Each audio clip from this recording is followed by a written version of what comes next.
Assalamualaikum warahmatullahi wabarakatuh. Perkenalkan, nama saya Muhammad Fikri Ramadan dari kelas 10 musim 3. Di sini saya akan menjelaskan pengertian lingkungan, fungsi lingkungan, dan jenis-jenis pencemaran. Dan di sini saya tidak sendirian. Di sini saya bersama Muhammad Fikri Akmal dan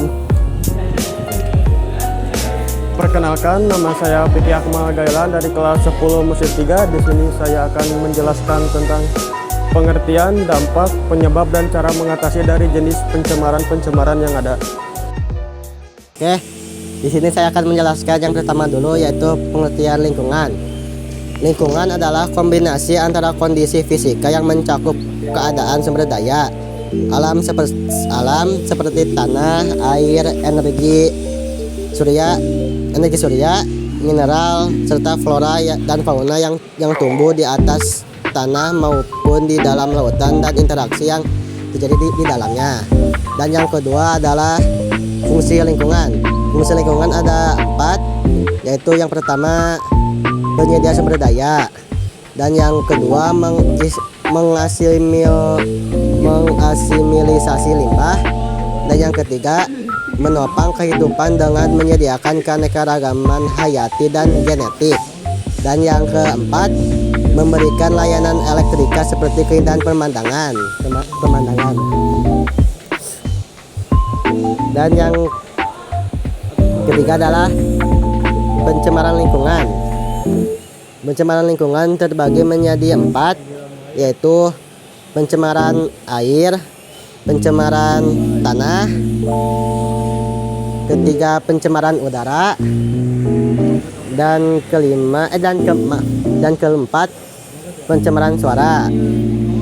Dan dari jenis-jenis pencemaran lingkungan ini akan dijelaskan oleh saudara Vicky. Dipersilakan saudara Vicky. Di sini saya akan melanjutkan penjelasan dari teman saya. Pencemaran air sendiri memiliki pengertian adalah yang dimaksud pencemaran air dengan pencemaran air adalah polusi atau pencemaran masuk atau dimasukkannya makhluk hidup, zat, energi, dan atau komponen lain ke dalam air atau udara oleh kegiatan manusia atau oleh proses alam. Indikator atau tanda bahwa air di lingkungan telah tercemar adalah adanya perubahan tanda yang dapat diamati dan digolongkan menjadi 3. Pengamatan secara fisis, yaitu pengamatan pencemaran air berdasarkan tingkat kejernihan air. Yang kedua, pengamatan secara kimiawi, yaitu pengamatan pencemaran air berdasarkan zat kimia yang terlarut. Yang ketiga, pengamatan biologis, yaitu pengamatan pencemaran air berdasarkan mikroorganisme yang ada di dalam air, terutama ada tidaknya patogen.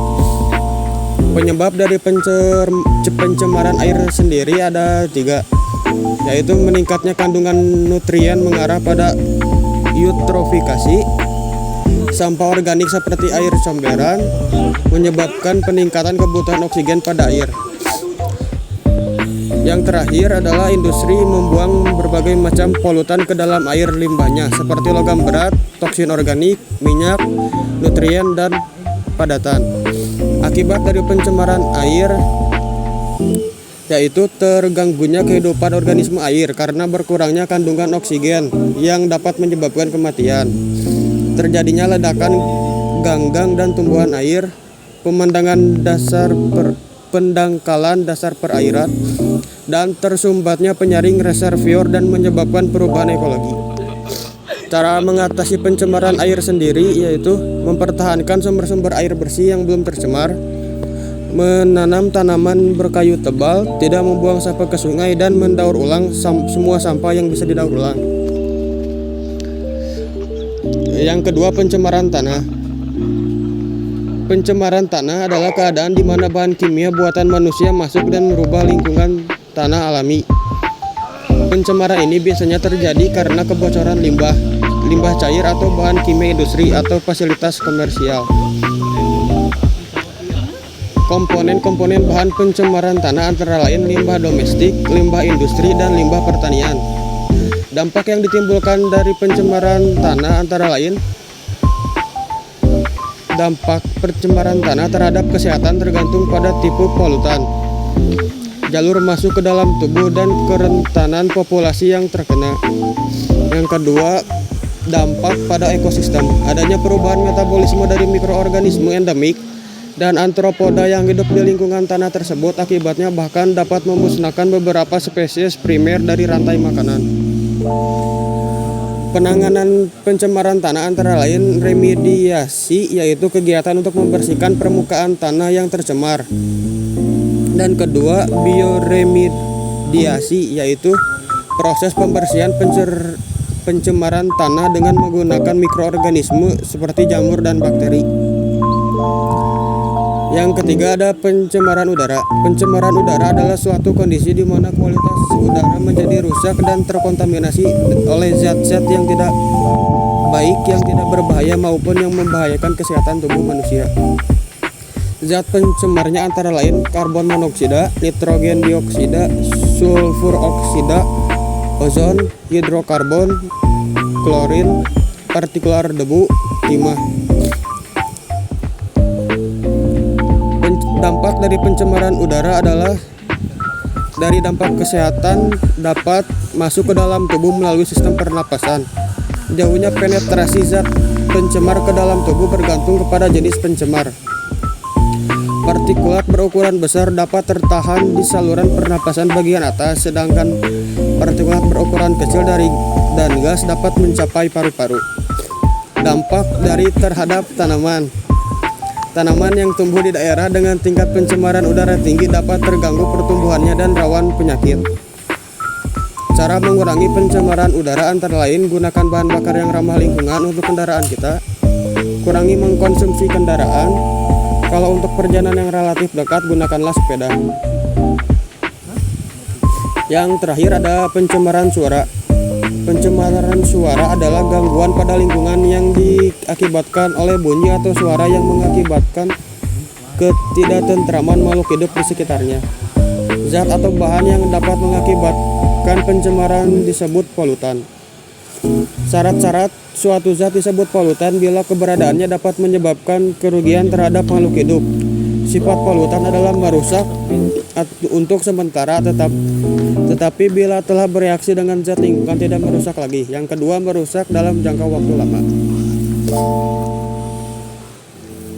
Pencemaran udara memiliki dampak antara lain. Tingkat pencemaran didasarkan pada kadar zat pencemar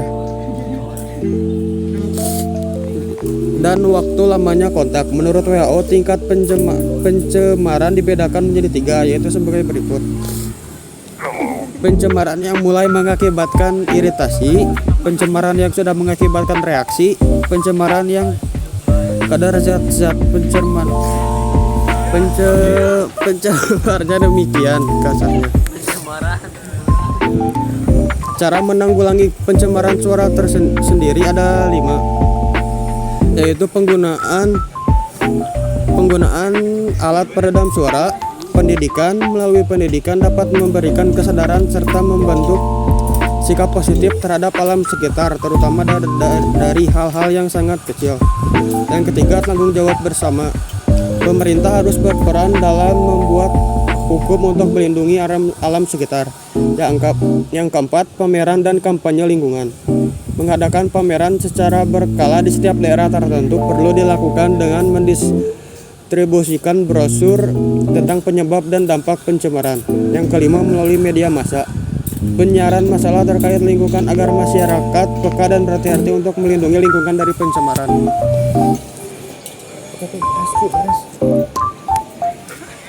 Oke, sekian dari kelompok kami. Wassalamualaikum warahmatullahi wabarakatuh.